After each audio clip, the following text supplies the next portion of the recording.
24 सितंबर 1932 को ये हुई थी। यह एक समझौता था गांधी जी और अंबेडकर के बीच। गांधी जी पूना के यदवारा जेल में बंद थे। पृथक निर्वाचिका के सवाल पर, सेपरेट इलेक्टोरेट के सवाल पर असहमति होने पर गांधी जी लंदन से वापस आ गए सेकेंड राउंड टेबल कॉन्फ्रेंस के बाद और रीलॉन्च कर दिया था।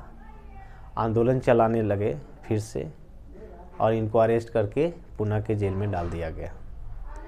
जब इनको सूचना मिली कि गांधी जी को ये सूचना मिली कि मुस्लिम लीग और अंबेडकर की जो डिमांड थी सेपरेट इलेक्टोरेट्स की, उनकी मांग स्वीकार कर ली गई है, तो अंबेडकर पर दबाव डालने के लिए और यह मांग को छोड़ने के लिए फास्ट अनटू डेथ, यानी जब तक हमारी बात नहीं मानिएगा तब तक हम खाना नहीं खाएंगे, अनशन कर दिए। अब गांधी जी के इस स्थिति को देखते हुए अंबेडकर ने यह सोचने लगे कि अगर यह नेता को अगर किसी घटना घटती है तो पूरा देश हमको जिम्मेवार मानेगा, तो हम तो लड़ करके अपनी दलितों के लिए राजनीतिक भागीदारी ले लेंगे, लेकिन यह शख्स है जो पूरे देश में सभी वर्गों को एक मंच पर एकजुट करके लाया जा सकता है। उस समय कोई ऐसा नेता नहीं था जो सभी वर्गों को, सभी समूहों को, सभी अलग अलग मत वाले लोगों को एकजुट करके आगे ले चल सकता है। इसलिए अपनी मांग को तिलांजलि देते हुए गांधी जी से जाकर मिले पूना के यदवारा जेल में और 24 सितंबर 1932 के गांधी और अंबेडकर के बीच एक समझौता हुआ जिसको हम पूना पैक्ट के नाम से जाना जाता है।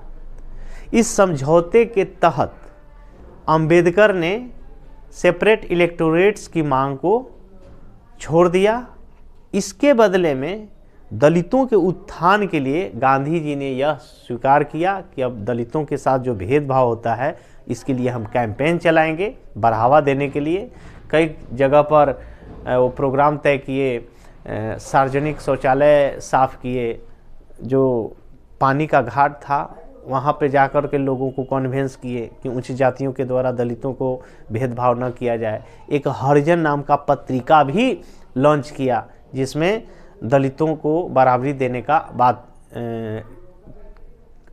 कहा गया।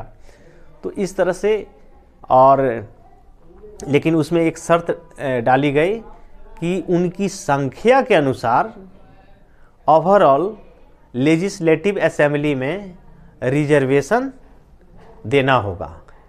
जो आज रिजर्वेशन मिलता है उसी समय यह तय हुआ और SC ST लोगों को, दलितों को लेजिस्लेटिव असेंबली में पॉलिटिकल एम्पावरमेंट के लिए उनकी संख्या के अनुसार रिजर्वेशन की व्यवस्था की गई, आरक्षण दिया गया।